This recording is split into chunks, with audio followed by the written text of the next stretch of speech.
What's going on, people? I am super stoked and also super overwhelmed.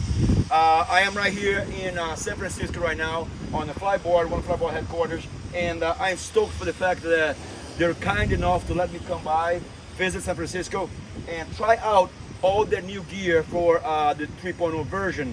And I'm overwhelmed because I don't know what to do.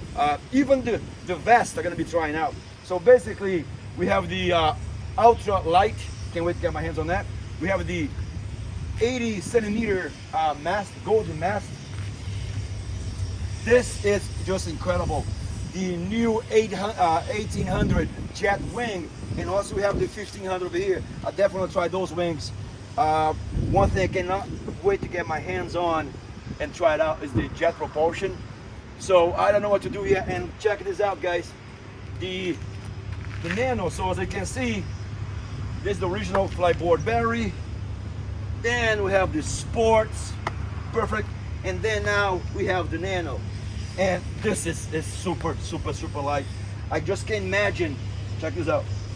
It's just a tiny battery, but it's amazing.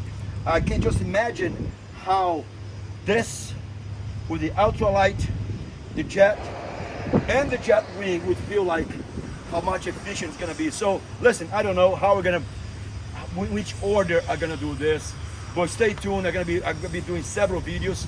I don't know yet what it's gonna be, but I'm overwhelmed, and I just want to give a big shout out to the people and the crew from San Francisco for the Fliteboard headquarters in San Francisco. They've been so kind to let me do this. I am a kid on a candy store. Look at all the toys.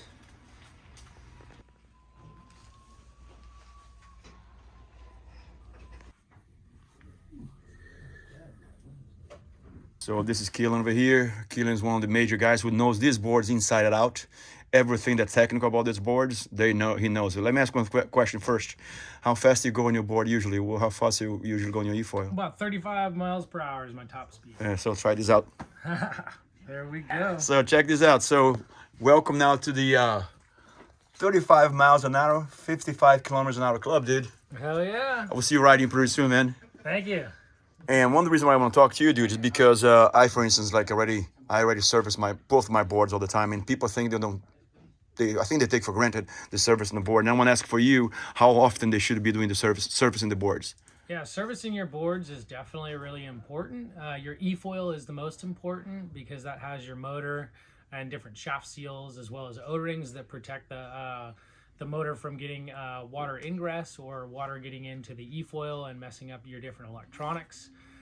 Every 100 hours is what we recommend for your different services. Cool. So once a year maybe, or something like that. Yeah, depending on how much you riding. Sometimes people, will need a couple services annually.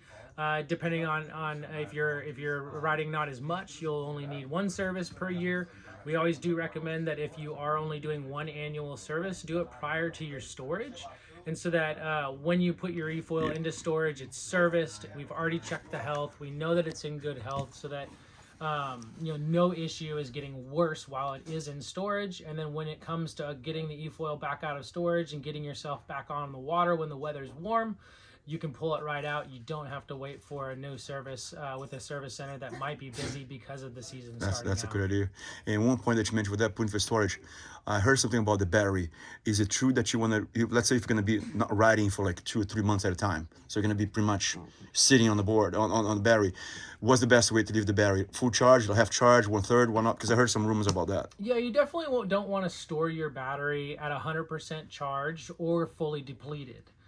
Best capacity to charge your battery to and leave it at is usually about 40 to 60%, and that'll get you through storage for about 3 or 4 months, no problem. So you would say like on the second blinking light, when the second blinking light becomes solid somewhat, you say? Yeah, I would shoot for 1 green light or 2 green lights. Sweet. If you're going to be in storage, if you're going to have your e-foil or equipment in storage for a longer period of time, definitely do a health check, in the middle somewhere. Cool. And one thing, what about the seals that you mentioned about? Like, what is the back seal, the front seal? Yeah, so behind our motor and in between the motor and the propeller is our end cap. It is a part of our Series 3 module, propeller module as well. And there's actually some sacrificial shaft seals right here that are designed to wear away. And so as you're using the e-foil, these will loosen up, and what you don't want to do is go past the point to which we've tested. 100 hours is plenty of time to ride your e-foil, and even if you go past that 100 mark, we're still going to back up our seals here. But very important to change these seals out. What happens exactly if they don't change those seals? Yeah, if you neglect changing the seals or staying up on the surfaces, a number of things can kind of happen. One kind of simple issue is if the seals don't get changed out, they wear out, they allow water into in between the seals and eventually into the motor cavity or the motor fuselage, and then it's going to short out and corrode your motor. If your motor seizes and you happen to be out of warranty, that can be a hefty service price tag right there for you. So as the warranty run out too, they got to be really paying attention to that as well. Yeah, absolutely. Once you're out of warranty, some of the services can be pretty expensive depending on what components can be swapped out. Absolutely. So, because one seal, if they just avoid doing that service, they might run out they might just run with the whole engine and just damage the whole motor itself. Exactly. A couple $100 service that you do through a partner or through Fliteboard like myself can save you a couple $1,000 price tag later on down the road. Similar to your vehicle, boat, or motorcycle too. It's all preventative maintenance in the end. Sweet. So, and one stupid question, of course, do not open the crap up. Don't try to change yourself.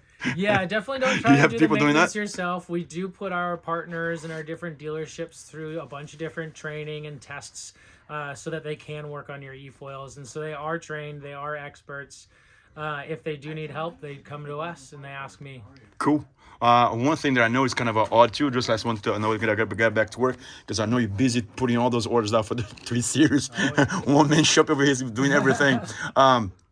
In terms of, I heard something about the leveling the battery. What that entails? What sometimes I heard like you want to kind of level the batteries out once in a while. Yeah, so our batteries have an automatic balancing technology to them, and so depending on how old or how long you've had your configuration for, we want to make sure that you're on the more current softwares. The more current softwares actually automatically balance themselves. All you do is activate the battery, take the magnet clip off, and walk away, and it'll actually self-balance itself. If for some reason you do or are experiencing a large imbalance, your service centers or the USHQ can take care of getting your battery back into good health. Cool. All right, dude, sorry for bugging you. I know you're a busy, man. All good. And this dude puts a lot of board in perfect condition for all of you guys. So shout out for you, man. Thank you so much for taking the time for me, man. Appreciate it. Anytime. I want to give a big shout out and a thank you to Nathan, of course, and Keelan for taking his time to give the info about the maintenance of the board. He's working hard to put all the boards out over there, the 3.0, to match demand. And if you've got your 3.0 board, rest assured you'll be getting your board pretty soon. And for those who have the boards already, make sure you're gonna keep up with the maintenance. Thank you guys so much for watching. By the way, please check out my website, iefoil.com. There, consider going to my store, iefoil.com store, and purchasing some shirts. This is the 35 miles, 55 kilometer club, speed club. So it's just one of the designs that I come up with. But if you have an idea for a shirt design, by all means, send it to me, let me know, or maybe make something out there for you as well. But it would be great if you can support the channel, because all this travel, all these things that I do is on my own, just because I do love the passion. I'm passionate about e-foiling, and I'm passionate about the brand. And I hope you're getting something out of it. So if you can show support, at least liking and subscribing. Thank you very much, guys. And stay tuned. There's more review coming up pretty soon. And I know it's gonna be yet. If it's the Ultra, the Jet, I don't know. Stay tuned. I don't know what's gonna come up yet. So I still planning. Take care, guys. Thank you for your time, and be good to each other. Bye-bye.